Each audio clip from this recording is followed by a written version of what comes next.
మేలులు నీ మేలులు మరచిపోలేనయ్యా. మేలులు నీ మేలులు మరచిపోలేనయ్యా. నా ప్రాణము నాంతవరకు విడచిపోలేనయ్యా. నా ప్రాణము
చేసిన ఏ ఒక్క మేలు మర్చిపోకుండా నాకు సహాయం చేయి ప్రభు అని అడుగుతూ స్తోత్రాలు చెల్లిద్దాం. ప్రతి ఒక్క పరిస్థితిలో, ప్రతి ఒక్క శ్రమల్లో, ప్రతి ఒక్క కష్టాలు, నష్టాలు, బాధలు, వేదనలు, ఇబ్బందులు, ఇరుకులు, పోరాటాలు, అశాంతిలో, బలహీనత, రోగాలు, వ్యాధుల్లో, కృంగిన స్థితిలో, పడిపోయిన స్థితిలో, తొట్టిల్లిన స్థితిలో, నీకు దూరమైన స్థితిలో, నిన్ను మర్చిపోయిన స్థితిలో కూడా నన్ను అయితే మర్చిపోకుండా, నన్ను విడిచిపెట్టకుండా, అయా కునకని దేవుడిగా, నిద్రపోని దేవుడిగా, అలయని దేవుడిగా, సొన్మసిలని దేవుడిగా, కంటి పాపలాగా నన్ను, నా కుటుంబాన్ని నాయన కాచి కాపాడుకుంటూ వస్తున్న యేసయ్యకి చేతులెత్తి స్తోత్రాలు చెల్లిద్దాం. హల్లెలూయా. ప్రభా, నీ ప్రేమ ఎంతో గొప్పది నాయన, నీ కృప ఎంతో గొప్పది ప్రభా. నీ ప్రేమకి, నీ కృపకి నీకు నాయన, నీ ఆజ్ఞలకి లోబడే మనసు మాకు, మా సంఘ బిడ్డలకి అయ్యా దయచేయండి యేసయ్యని అడుగుతూ స్తోత్రాలు చెల్లిద్దాం. హల్లెలూయా, హల్లెలూయా, హల్లెలూయా. నీకు విధేయత చూపించే మనసు, తగ్గింపు కలిగిన మనసు నాలో మాలో మా సంఘ బిడ్డలో యేసయ్య నామమున విడుదల అవునుగా కానీ స్తోత్రాలు చెల్లిద్దాం. హల్లెలూయా, హల్లెలూయా, హల్లెలూయా. నీ పని అంటే, నీ మాట అంటే, నీ చిత్తం జరిగించాలంటే అయ్యా మా అవయవాలు పరుగు పరుగున నాయన చురుకుగా నాయన మరి పనిచేసే రీతిగా మా అవయవాలు, మా సంఘ బిడ్డల అవయవాలు ఆ రీతిగా ఆత్మీయమైన చురుకుతనం కలిగి అయ్యా నీ చిత్తం జరిగించే బిడ్డలుగా, నీ ఆలోచన చొప్పున నడిచే బిడ్డలుగా, నీ సన్నిధికి వచ్చే రీతిగా పరుగు పరుగున అయ్యా మోకరించే రీతిగా మమ్మల్ని మా సంఘ బిడ్డల ఆ రీతిగా సిద్ధపరచండి యేసయ్యని అడుగుతూ అయ్యా మా అవయవాలు ఆ రీతిగా చురుకైన అవయవాలుగా, మా అవయవాలు మా సంఘ బిడ్డల అవయవాలు ఆ రీతిగా సిద్ధపరచమని వేడుకుంటూ స్తోత్రాలు చెల్లిద్దాం. హల్లెలూయా. అయ్యా వాక్యం అనే భాగంలోకి వచ్చిండే వాక్యం చెప్తున్నాయిగా, నూతనమైన ఆత్మగ్నితో అభిషేకం సిలువ చాటును మరుగు చేసి నాతో మాతో సూటిగా మాట్లాడండి యేసయ్యా. వినగలిగిన చెవులుగా మా చెవులు తెరవండి, గ్రహించేద్దాం మా ఉదయాలు తెరిచి సిద్ధపరిచి పరిశుద్ధపరిచి విత్తబడుతున్న వాక్యం అనే విత్తనాలు మా చెవులు గుండా హృదయంలోకి చొచ్చుకొని పోయి నాటబడి నీరు కట్టి నూనెతో ఫలింపజేసి వాక్యానుసారంగా జీవించే జీవితాలుగా మా అందరి జీవితాలను ఆశీర్వదించి దీవించి నీ నామ మహిమ తెచ్చుకోమని మిగతా కార్యక్రమం అంతా పరిశుద్ధాత్మ ఘనంగా మహిమకరంగా మీరే జరిగించుకుని నీ నామాన్ని మహిమ తెచ్చుకోమని, మహిమ ఘనత ప్రభావాలు పొందుకోమని, ఈ చిన్న ప్రార్థన పాసంలో ధూపంలో చేర్చుకోమని యేసుక్రీస్తు నామమున బతిమలాడి వేడుకుంటున్నా నా తండ్రి. ఆమేన్, ఆమేన్. అందరికీ వందనాలు చెల్లించుకొని కూర్చోవలసిందిగా.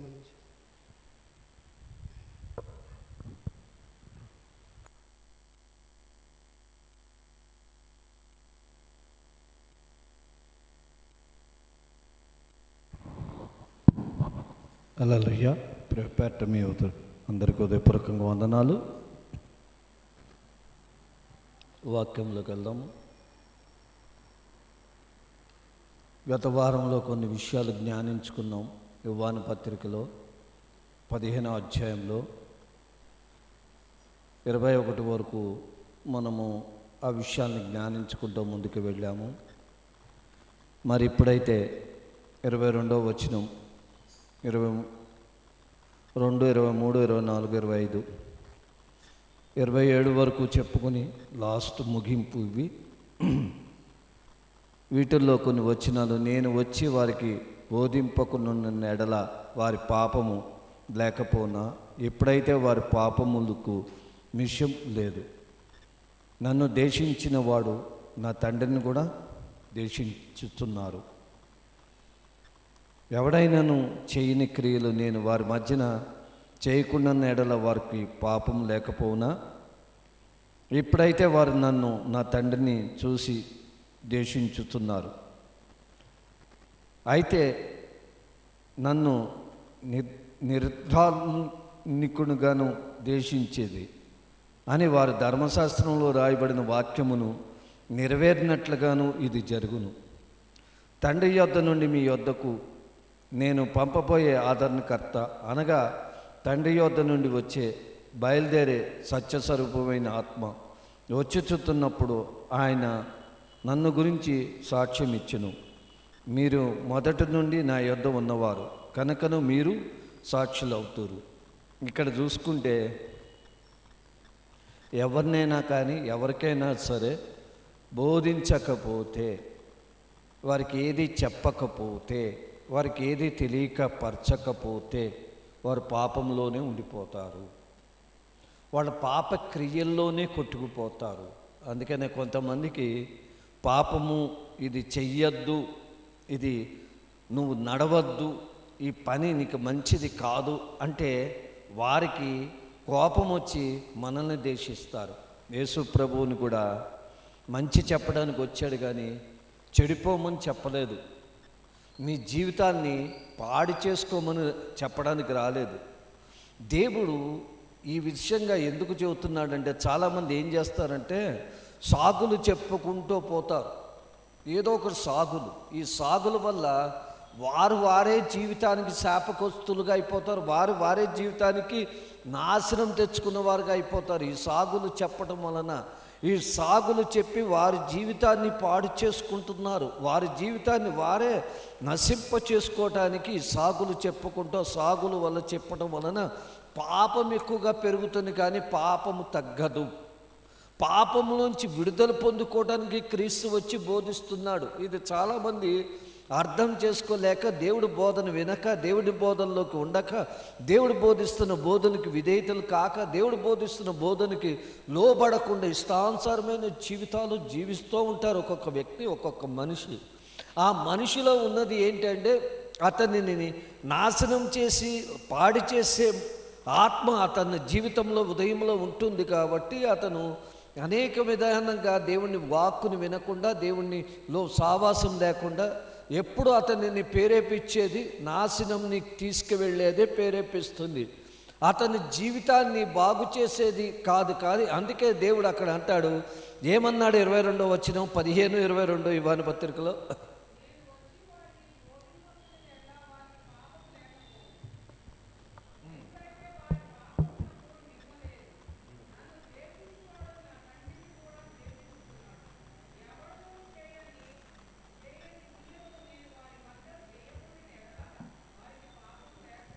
చూడండి ఇక్కడ యేసు ప్రభు ఏమంటున్నారంటే, నేను పాపాన్ని గద్దించాను, పాపాన్ని నేను తొలగించుకోమని చెప్పాను, కాబట్టి మీరు నన్ను దేశిస్తారు. కానీ నన్ను దేశించిన వాడు నా తండ్రిని కూడా ఏం చేస్తారండి?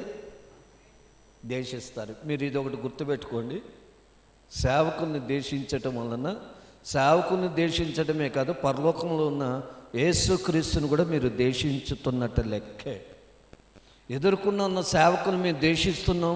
ఆయన మనిషే కదా, ఆయన మనిషి కుమారుడిగా వచ్చాడు క్రీస్తు పరలోకము నుండి. ఆయనే అంటున్నాడు, ఏమంటున్నాడు?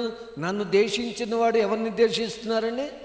నా తండ్రిని కూడా దేశిస్తున్నాడు. కాబట్టి నీ పాపాన్ని ఒప్పుకో, సాగులు చెప్పకు, సాగులు చెప్పి జీవితాన్ని నాశనం చేసుకోవద్దు అని దేవుడు నీ నుంచి కోరుకుంటున్నాడు. దేవుడు నీ నుంచి కోరుకునేది ఏంటంటే, మంచి జీవితాన్ని బాగు చేసుకో నీ జీవితాన్ని కోరుకుంటున్నాడు. నీ జీవితం మంచిగా బాగుపడాలనేదే కోరుకునేది. ఒక మిషన్ చెడిపోతే మిషన్ బాగు చేస్తాం, ఒక బండి చెడిపోతే బండిని బాగు చేస్తాం, కారు చెడిపోతే కారుని బాగు చేస్తాం, ట్రైన్ చెడిపోతే ట్రైన్ బాగు చేస్తారు, అన్నీ బాగు చేస్తారు. మనుషుల్ని బాగు చేద్దామంటే బాగుపడరే. మనుషులు బాగు చేద్దాము, మనుషుల్లో ఈ వీక్నెస్ ఉంది, మనుషుల్లో ఆయిల్ కారిపోతుంది ఇంజిన్లోంచి అంటే ఏదో ఒకటి ఇంజిన్లో ఫాల్ట్ ఉంది, ఆయిల్ సీల్ పోయిందేమో అని ఆ నట్టిప్పి ఆయిల్ సీల్ వేస్తే ఆయిల్ కారిపోకుండా ఉంటుంది. ఆ చిన్న గద్దింపు కూడా ఈ మానవుడు తట్టుకోలేడు. ఆయిల్ పోతుంది, జీవితం పోతోంది, శరీరం పోతోంది, ఆత్మీయ స్థితి పోతోంది, లోకంలో చెడు వాళ్ళగా ప్రవర్తిస్తున్నాం, చెడ్డ ప్రవర్తనలోనే జీవిస్తున్నాం. ఆయిల్ కారిపోయి ఇంజిన్ నడిపిస్తే ఇంజిన్ వేడెక్కిపోయి బరస్ట్ అయిపోతుంది. ఏమవుతుందండి? బరస్ట్ అయిపోతుంది. మన జీవితాలు కూడా అంతే. పాపాన్ని పెంచుకుని పెంచుకుని పెంచుకుని పాప జీవితంలో కలిగి జీవిస్తూ ఉంటే మనం కూడా ఏదో ఒక రోజు బరస్ట్ అయిపోతాం. ఏమైంది? లాభమా? ఏమైంది? ఎవరికైనా మేలా? ఏమైంది? ఇంజిన్ నడిచినంతకాలం ఇద్దరికి మేలు, కారు అయితే నలుగురికి మేలు. అదే విమానం అనుకోండి 100 మందికి, అదే ట్రైన్ అనుకోండి 1000 మందికి మేలు కదా, అవునా కదా? మరి అట్లానే నీ జీవితం వలన ఎంతమందికి మేలుందో గ్రహించుకో, ఎంతమందికి మేలు కలుగుతుందో గ్రహించుకో. ఆ మేలుగా నువ్వు ఉండాలి, కానీ నువ్వు నాశనం అయిపోతే అందరినీ నాశనం చేయటం కాదు దేవుడు చెబుతున్న బోధన. అందుకనే ఒక ఇంజిన్ పాడైపోతే అందులో ఉన్న లక్షలాది మంది, వేలాది మంది అందులో ప్రయాణం చేస్తున్న వారు అందరికీ ఏమవుతుందండి? గమ్యము చేరలేరు. గమ్యం చేరతారా? మధ్యలో ఆగిపోతారు. అట్లానే మీరు కూడా అంతే. ఆగిపోతారు, మీతో పాటు అనేక మంది ఆగిపోతారు. ముందుకు సాగదు. ఇంజినే సాగనప్పుడు నీ వెనక ఎంతమంది ఉంటే ఏం లాభం? బోగులో ఎంతమంది నీ వెనక సీట్లో కూర్చుంటే ఏం లాభం? నీ వెనక ఎంతమంది బండి ఎక్కితే ఏం లాభం? ఏమన్నా ప్రయోగం ఉందా? ప్రయోగం లేని బండి ఎందుకు షెడ్లో పడేసి స్క్రాప్లో పడేసి తర్వాత ఏం చేస్తారు? దాన్ని తీసేస్తారు. అట్లనే మనల్ని దేవుడు ఒక ఉద్దేశంగా సిద్ధపరుస్తూ మనల్ని బోధిస్తున్నాడు. ఆ బోధకుడు దగ్గర ఆ బోధన వింటాక నువ్వు ఇష్టపడాలి. అందుకనే నన్ను దేశించితే దేశించావు, కానీ నువ్వు నన్ను దేశించట్లే. నీ ఎదుర్కొన్న ఉన్న సేవకుని నువ్వు దేశించట్లేదు. నీ ఎదుర్కొన్న ఉన్న పరలోకమైన తండ్రిని మొదటగా ఏం చేస్తున్నారు? మనము దేశిస్తున్నాం.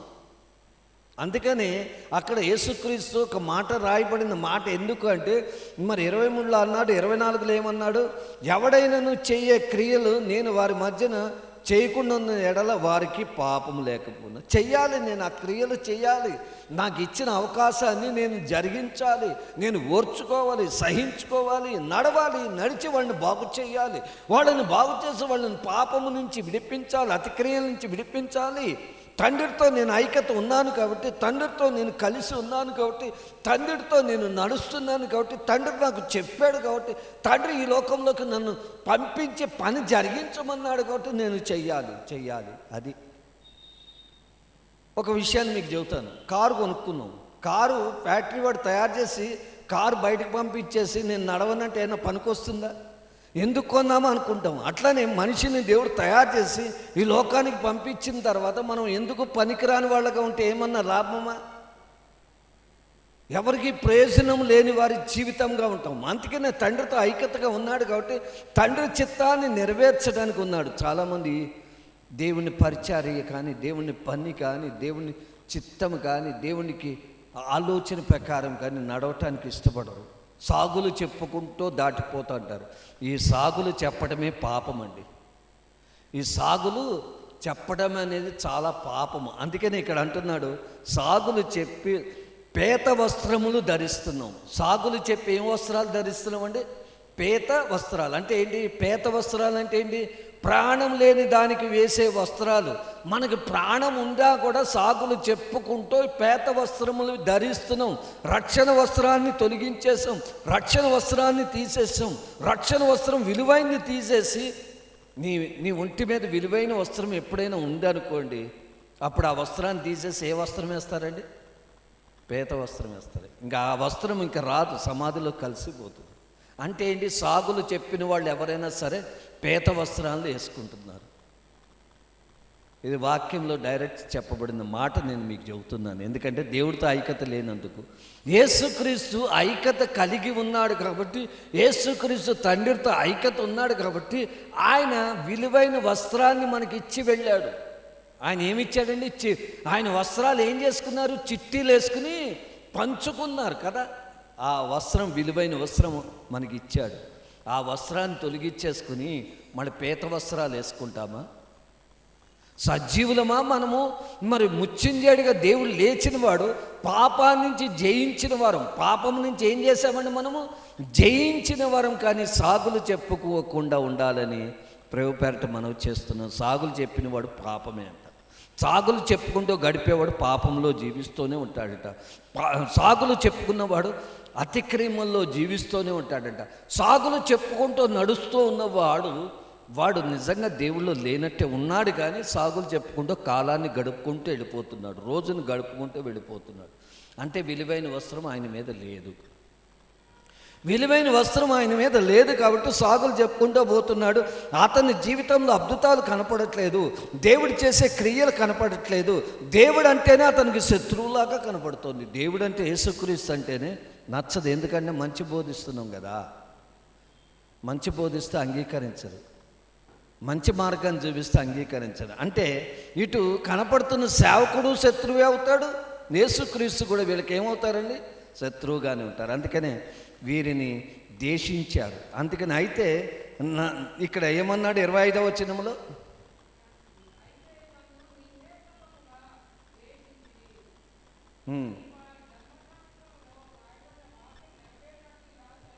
చూడండి, దేవుడు ముందే చెప్పాడు, నన్ను దేశిస్తారు. ధర్మశాస్త్ర వాక్యంలో ముందే రాయబడిన మాటలు. కాబట్టి దేశించిన, అసహించుకున్న, బోధించకుండా మానము. ఒక వారికి నచ్చిన వారు స్వీకరిస్తారు నా మాటలు, ఒకవేళ నా మాటలు నచ్చలేదు అనుకోండి, స్వీకరించరు. ఎందుకు? దేశిస్తారు. ఇవాళ ఏంటి ఇలా చెప్పారు, నేను చెప్పిన మాట కాదు ఇది,